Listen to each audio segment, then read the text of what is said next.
Halo Tribuners, kembali lagi di World on Cam. Kali ini kita akan membahas masalah kriminal di Indonesia selama pandemi ini. Salah satunya kisah viral mutilasi di Kalibata City. Jadi kami hadirkan narasumber dari Universitas Diponegoro, Bapak Budi Wicaksono. Pak Budi kan ini kriminolog ya Pak ya? Kriminolog. Yes. Selama pandemi ini... Ya, betul Mbak. Ya, apakah benar tindakan kriminal meningkat? Atau sebenarnya tuh pandemi berpengaruh tidak sih Pak sama kriminal di Indonesia? Peningkatan kriminal di Indonesia? Sangat berpengaruh Mbak. Jadi begini, meskipun kejahatan di Indonesia itu sudah dua ya, artinya begini, ada pembagian kejahatan ini sebagai white collar crime dan blue collar crime, kejahatan kerah putih dan kejahatan warungan atau jalanan, street crime. Dan di Indonesia itu sudah dua-duanya ada Mbak. Kalau street crime itu biasanya ada hubungannya dengan masalah ekonomi dalam arti kekurangan. Pelakunya itu untuk memenuhi kebutuhan ekonominya, dia punya jalan, lalu melakukan kejahatan. Dan meskipun itu juga berlaku teori kejahatan kuno klasik ya, di mana ada keinginan, ada kesempatan. Jadi ini ada kebutuhan, berarti itu ada keinginan untuk memperoleh uang, tapi tidak punya cara yang baik. Nah, kemudian ada kesempatan. Nah, ini kesempatan tidak ada. Jadi menurut saya, pandemi ini juga meningkatkan, Mbak, meningkatkan kejahatan khususnya ini, street crime ini. Salah satu contoh kemarin kan yang kasus gara-gara pandemi ini kan kasus mutilasi Pak di Kalibata City. Motifnya katanya ya, itu betul. Kan juga karena pandemi ya Pak ya. Sebenarnya itu kan dia kan pembunuhan berencana masuknya. Sebenarnya orang-orang yang ya, pembunuhan berencana itu tiba-tiba kan tidak menjadi berperasaan ya Pak ya. Apakah sebenarnya dalam diri mereka itu udah menyiapkan mental untuk itu? Mengapa seseorang bisa tiba-tiba kejam, apalagi kan ini direncanakan. Ya, bukan menyiapkan mental, Mbak, tapi justru sadar atau tidak sadar proses sosialisasi dia dari awal, dari muda itu dia sudah begitu. Artinya begini, tidak memiliki kasih sayang, ya, tidak memiliki empati terhadap orang lain, gitu. Jadi ada keinginan-keinginan tertentu, ya itu terus langsung dia jalankan gitu aja tanpa memikirkan penderitaan orang lain. Bukan dia mempersiapkan jelas ketika mau membunuh mungkin mempersiapkan alatnya dan sebagainya tempatnya mungkin ya. Tapi kalau dari sisi kejiwaannya itu sudah siap dari proses sosialisasinya ini, pendidikan dari kecilnya ada kasih sayang ini Mbak. Oh. Kalau mutilasinya sendiri itu sebetulnya gini Mbak. Ya memang ternyata orang itu tegelan ya, artinya tega ya. Iya. Kok saya kan ngiris motong ikan aja enggak tega ya. Tega. Ya kok motong daging orangnya kepalanya masih ngelihat dia atau ya tidur gitu kok dia tega. Itu memang usil dari awal tadi. Tapi biasanya mutilasi itu tujuannya untuk menghindarkan ketahuan jejak. Orang. Iya, jejak. Ya, ketahuan. Bukan terus dia terus sadis mengendak. Dia itu justru salah satu cara untuk menghilangkan jejak, Mbak. Cuma memang terus apa ya tegel ya. Iya. Motong-motong daging orang. Lah itu memang bawaan dari. Oh, jadi itu pengaruh dari latar belakang dia, Pak. Biasanya itu yang mempengaruhi itu apa, Pak? Seperti keluarga atau? Ya, betul. Jadi awalnya keluarga, Mbak. Jadi dalam keluarga itu tidak ada kasih sayang.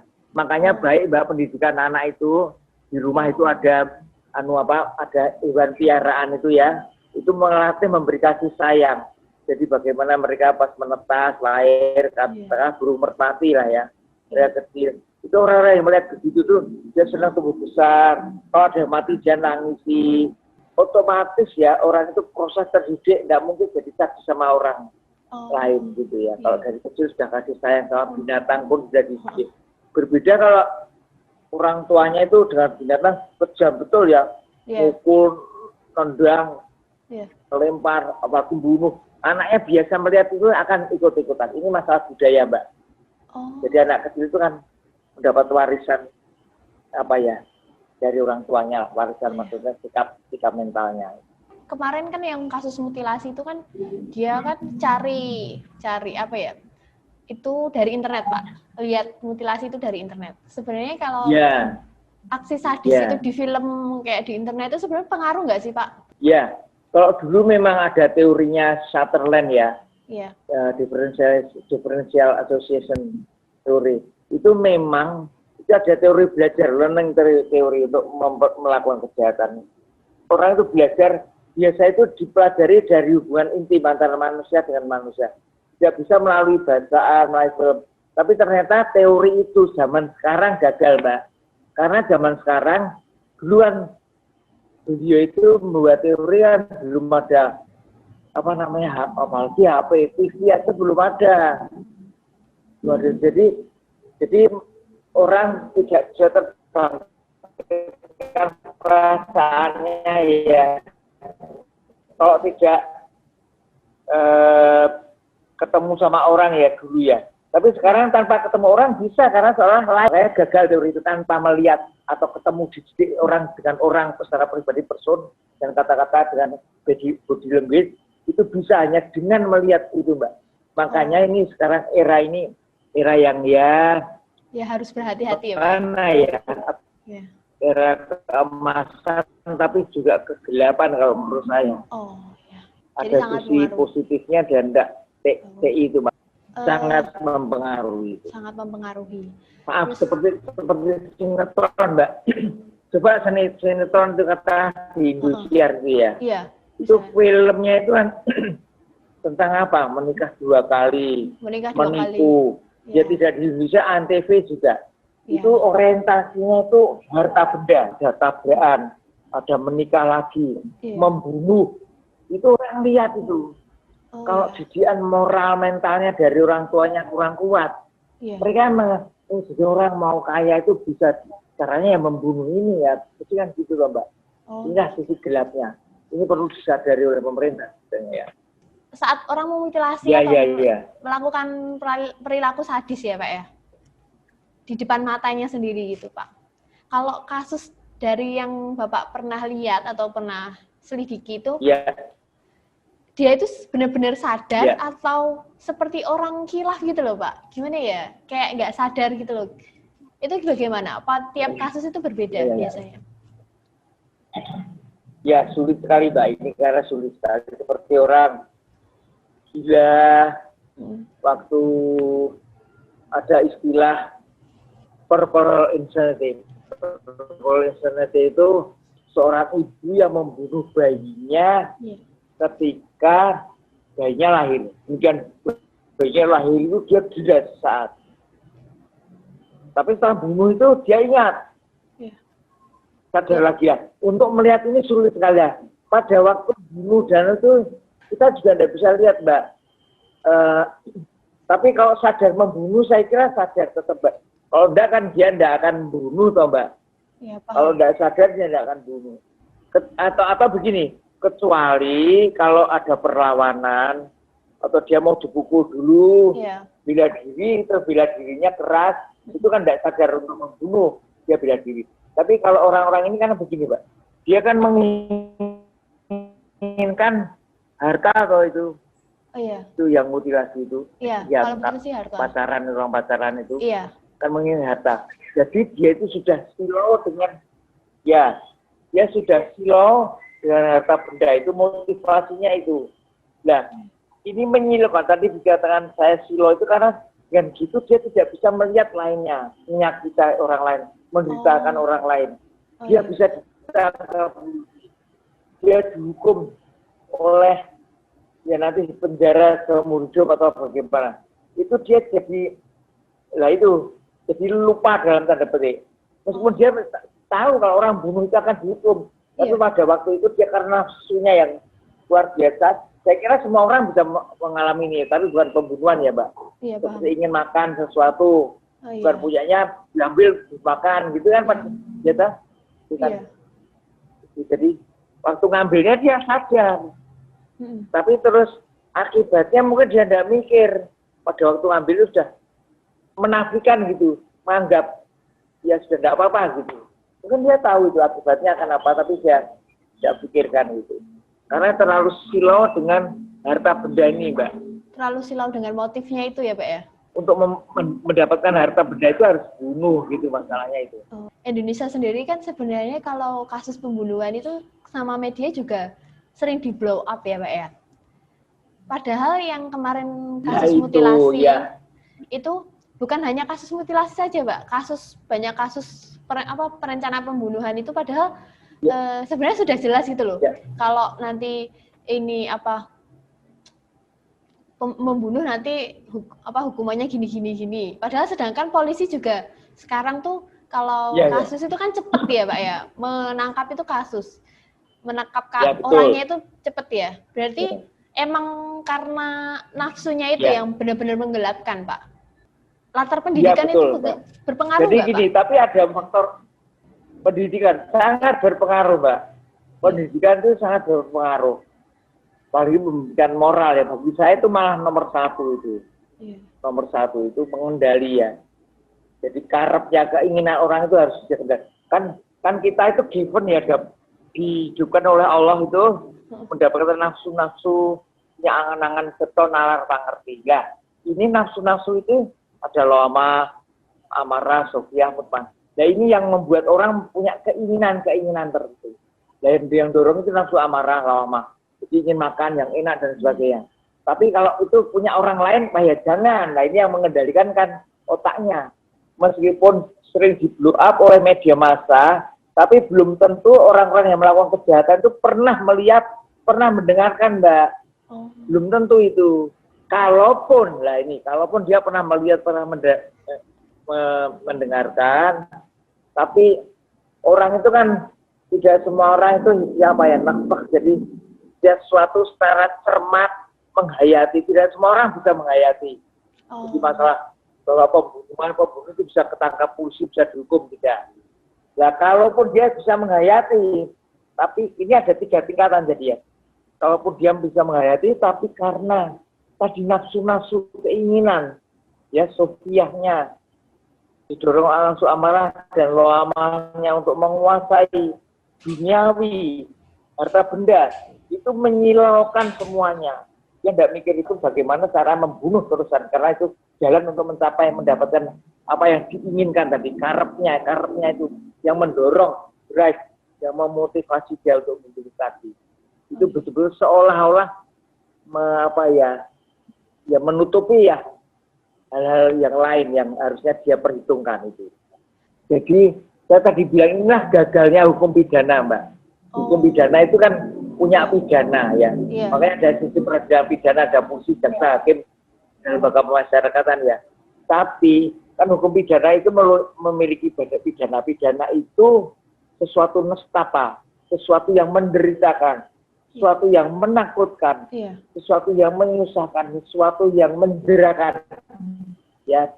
Tapi untuk orang-orang begini ini sudah tidak takut lagi, Mbak. Apalagi maaf ya, untuk nafsu-nafsu. Kejahatan yang dilandasi nafsu, maaf ya, Mbak. Nafsu perkosaan, katakanlah orang mau memperkosa seseorang. Pada saat itu, ini hasil penelitian ya, pembelajaran dalam kriminologi ya. Itu dia karena kejahatan, karena nafsu ini. Pada saat itu dia sudah tidak mikir nanti dia akan dihukum mati, akan apalagi menyusahkan yang mau diperkosa. Tidak ada mikiran, karena sudah dikuasai nafsu. Inilah, Mbak. Jadi dalam hal ini hukum pidana gagal di situ. Tapi yang kemarin itu kasusnya mutilasi itu kebetulan dia kan pendidikannya yang universitas terkenal di Indonesia ya, Pak ya. Itu gimana ya? Padahal sedangkan dia punya latar belakang yang ya orang lihat, wah dia dari kampus yang terkenal gitu. Nggak bisa, Mbak. Yang perempuan ya. Tapi nggak bisa, Mbak. Jadi begini, Mbak. Di universitas itu kan kita mendapat ilmu ya. Ilmu, nah kalau saya ilmu duniawi ya, Mbak. Ya memang ada pendidikan Pancasila, agama. Tapi kan itu kan harusnya itu long life education. Jadi itu pendidikan harus dari kecil, dari katakanlah bahkan masih dalam kandungan itu orang itu harus sudah punya dididik secara kejiwaan dengan baik oleh ibunya harus bersikap baik, bapaknya juga setelah lahir juga dididik. Sampai saat ini dia harus dapat pendidikan baik, bukan cuma di universitas ada 1 semester pendidikan agama atau budi pekerti, bahkan sekarang budi pekerti, dan itu tidak mungkin bisa, Mbak. Itu tidak mungkin bisa. Jadi begini, bukan berarti universitas maju menjamin orangnya berbelek baik, enggak. Justru sekarang saya pun sebagai dosen, Mbak, banyak di mana-mana saya tahu. Mahasiswa itu justru mentalnya tidak seperti itu, Mbak. Mereka sering ingin tidak ikut kuliah, bolos, nggak mau belajar, tapi inginnya nilainya A. Itu mental, masalah mental, masalah moral. Bukan berarti dia kuliah di universitas terkenal di UI, UGM, ITB, UNBI dan sebagainya, Erlangga. Bukan masalah itu, karena masalah pendidikan mental ini dari kecil. Bahkan tadi saya bilang dari kandungan si ibu, Mbak. Oh iya. Ya. Oh iya, paham. Berarti memang dari kecil ya? Kuliah saja. Iya. Kalau pelaku pembunuhan itu kan ya dari penyelidikan, maksudnya dari penelitian Bapak selama ini tuh, kalau di Indonesia sendiri termasuk polisi cukup cepat, cukup bisa. Ya. Itu pasti kamu bunuh, kamu pasti ketangkep. Apa masih banyak kasus yang nggak terungkap, Pak, di Indonesia? Itu bagaimana, Pak? Enggak. Ini ya, Mbak, saya acungi jempol, Mbak. Polisi Indonesia sudah bagus, Mbak. Ya. Artinya paling tidak 95% lah pembunuhan setahu saya. Memang saya di Semarang ini masih punya kasus yang kebetulan temannya, adiknya teman saya meninggal. Itu kira-kira sudah 20, tapi saya baru ingat satu itu. Biasanya lainnya ketangkap, Mbak. Jadi termasuk baik. Dengan keadaan begini ya, kan Indonesia itu kita masyarakat kita kehidupannya semerawut.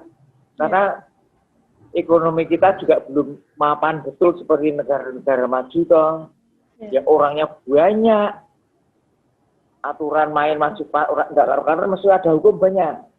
Ya, pemenuhan kehidupan sehari-hari standar minimalnya jadi jarang belum terpenuhi dengan baik, itu kan semua mendorong orang semerawut lah, mendorong orang melakukan kejahatan, sehingga polisinya itu berat enggak untuk menangkap untuk mengungkap kejahatan. Tapi bagi saya Polri ini sudah bagus. Ya, Polri ini sudah bagus. Saya pikir untuk kondisi di Indonesia yang seperti ini loh, kok Polri sering bisa mengungkap kasus kejahatan, berarti saya atungi jempol, Mbak. Meskipun masih ada ya, saya tahu sendiri kasus pembunuhan yang sampai sekarang belum terungkap, saya tahu.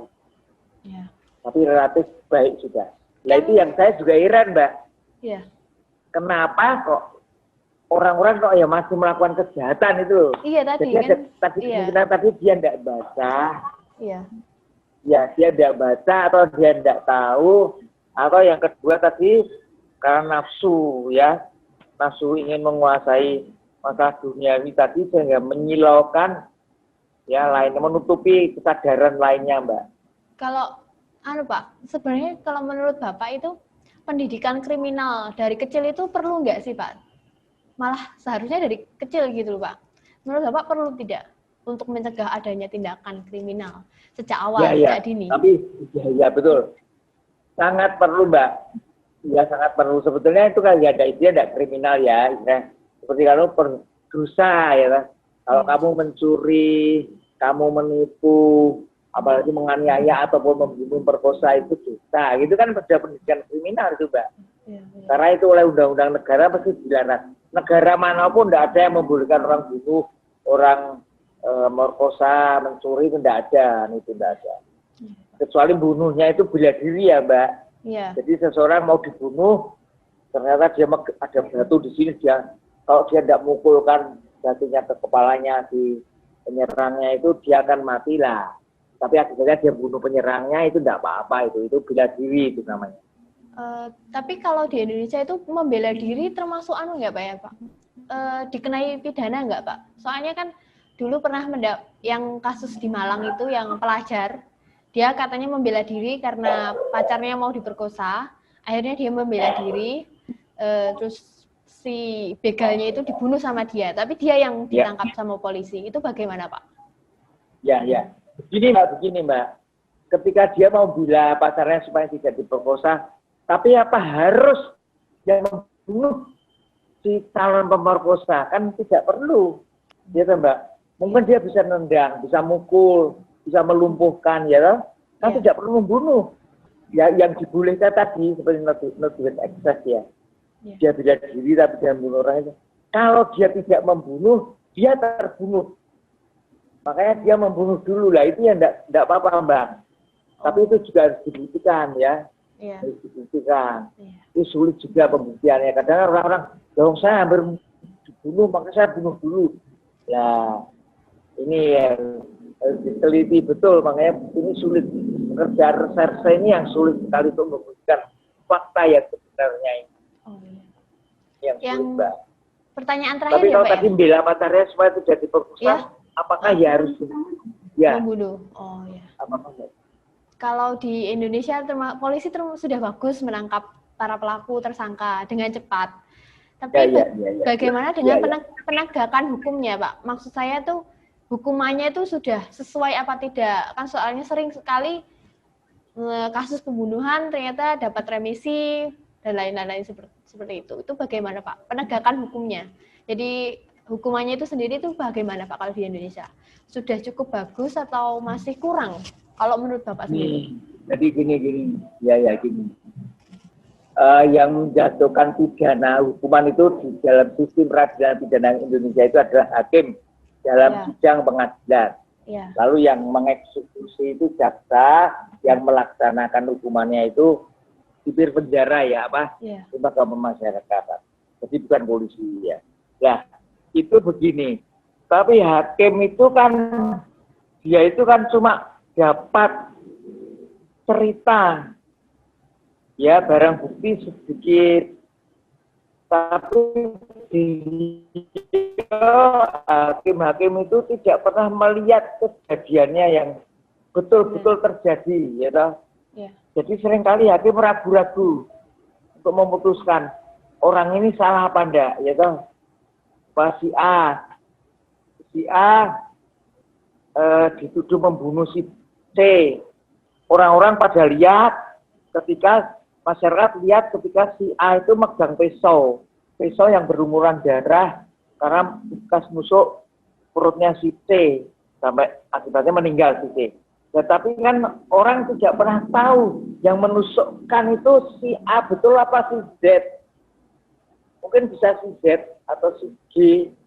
Lalu besoknya diberikan pada si A, ya toh. Nah, hal seperti ini kan hakim tidak pernah bisa melihat, Mbak.